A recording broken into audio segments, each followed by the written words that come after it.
Je suis producteur de documentaires. J'ai monté en fait ma boîte il y a 8 ans, c'était en 2011. Et je produis donc des documentaires à l'attention des chaînes de télévision françaises et internationales. Et ce que j'aime faire, c'est produire des films qui soient inspirants, partager avec le plus grand nombre des énergies positives. Et dans mes dernières productions, par exemple, il y a la série Rêver le futur qui rassemble 20 épisodes de 52 minutes tournés partout dans le monde. Et Rêver le futur, en fait, présente les innovations scientifiques, technologiques qui sont susceptibles de changer pour le mieux notre quotidien à l'horizon 2050. Donc c'est une série qui a été diffusée sur Planète Plus, une chaîne du groupe Canal+ en France, aussi sur France 5. Et à présent, la série est dans plus de 100 pays. Donc moi, je suis évidemment ravi de la performance de la série parce qu'elle partage avec le plus grand nombre des énergies d'espoir qui, à mon sens, sont des énergies dont le monde a besoin. Plus récemment, j'ai produit le documentaire Super Junior qui présente des jeunes âgés entre 8 et 19 ans qui mettent en place aux 4 coins du monde des projets pour sauver la Terre. Donc on a tourné absolument partout sur la planète. On a été en Inde, au Kenya, en Afrique du Sud, en Allemagne, en France évidemment, aux États-Unis. Et ce film est très intéressant parce qu'il met vraiment en avant une nouvelle conscience qui émerge auprès de la jeune génération.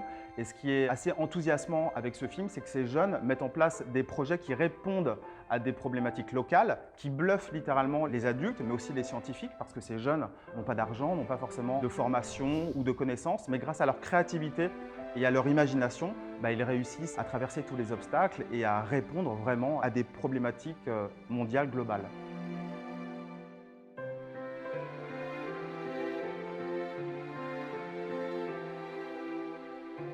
Je pense que j'ai toujours été fasciné par les mystères de la vie, les mystères de l'univers, parce que plus on étudie, plus on enquête, et finalement plus on découvre qu'on ne sait rien. Aujourd'hui, on ne connaît par exemple que 5% de la matière qui constitue l'univers. On sait aussi que la matière est composée à plus de 99,99% de vide, donc on ne sait absolument rien, et il y a un énorme point d'interrogation face à nous, et il y a un point qui suscite particulièrement ma curiosité, c'est le sujet de la conscience. Et le sujet de la conscience, en fait, a vraiment débarqué dans ma vie. Été 2014, c'était lors d'un voyage en Inde, je faisais une cure ayurvédique. Et c'est là-bas que j'ai découvert 2 disciplines qui vont changer ma vie, le yoga et la méditation, qui vont devenir les 2 piliers de mon architecture intérieure parce que je vais dorénavant observer tout ce qui se passe en moi et découvrir de plus en plus qui je ne suis pas. Et donc, depuis cet été 2014, l'exploration de mon corps et de ma conscience est vraiment au centre de ma vie. Donc, j'ai vécu plusieurs expériences, notamment au Pérou, avec des plantes médicinales amazoniennes qui m'ont permis de goûter à une réalité beaucoup plus vaste que celle que nous expérimentons par le prisme de nos 5 sens. Et c'est tout ce parcours qui m'a vraiment amené à mettre au centre de ma vie l'exploration de la conscience au sens large. Et c'est tout naturellement que j'ai décidé de transposer mon savoir-faire de producteur de documentaires à la production de cet événement qui aura lieu donc le 6 avril prochain au Grand Rex pour partager avec vous les mystérieux pouvoirs de l'esprit humain.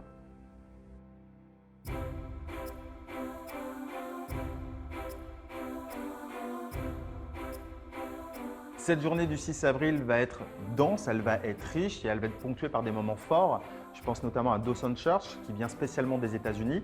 Dawson Church, c'est l'auteur du livre best-seller Le génie dans vos gènes. Donc il va partager avec nous les pouvoirs de l'esprit sur le corps et nous confirmer que nous avons bel et bien la main sur notre santé.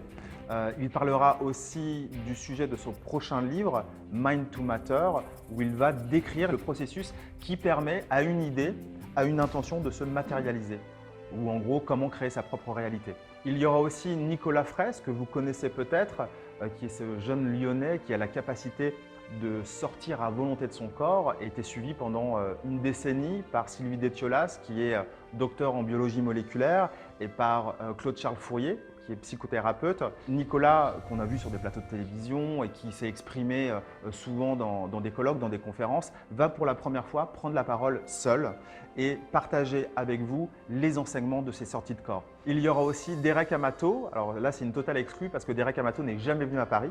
Donc c'est un Américain qui est atteint du syndrome du savant acquis. En fait, Derek, suite à une commotion cérébrale, a découvert qu'il pouvait jouer de plusieurs instruments de musique comme un virtuose, alors qu'il n'avait jamais touché le moindre instrument de musique.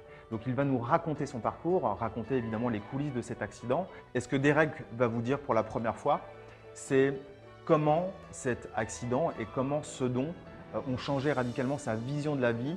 Et Derek vous réserve une surprise puisqu'il va jouer du piano sur la scène du Grand Rex et il va vous jouer la première musique qu'il a jouée lorsqu'il a découvert son don. Donc ça, ce sera un moment certainement plein d'émotions. Et puis ce colloque est aussi placé sous le signe de l'expérience parce que vous allez entendre beaucoup de choses, on va vous donner beaucoup de clés, mais vous allez également vivre des expériences. Et je pense notamment à celle que va vous faire partager le chercheur en neurosciences Mario Beauregard qui viendra du Canada pour vous faire vivre pour la première fois en France une expérience qui va vous permettre de vivre un état de conscience élargi.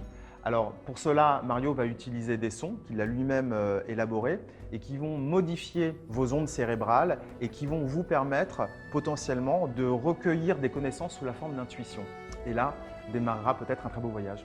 Et puis aux côtés de tous nos intervenants scientifiques experts, Frédéric Lenoir, bien évidemment, philosophe, qui est un petit peu notre parrain de cet événement, sans oublier un invité surprise exceptionnel que vous découvrirez sur la scène du Grand Rex le 6 avril prochain.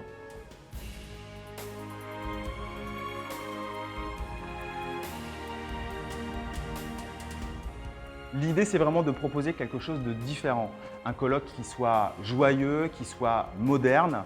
On a la chance d'être au Grand Rex, qui est quand même doté d'un écran exceptionnel. Donc on va jouer avec cet écran, on va y diffuser beaucoup de surprises. Toutes les capacités de cette salle incroyable qu'est le Grand Rex seront pleinement exploitées. Et puis avec Estelle Gerven, avec qui je collabore sur ce projet, nous travaillons avec tous les speakers, tous les conférenciers pour vraiment imaginer des interventions qui soient les plus concernantes et les plus efficaces possibles. Le mot-clé de cette journée, c'est praticité.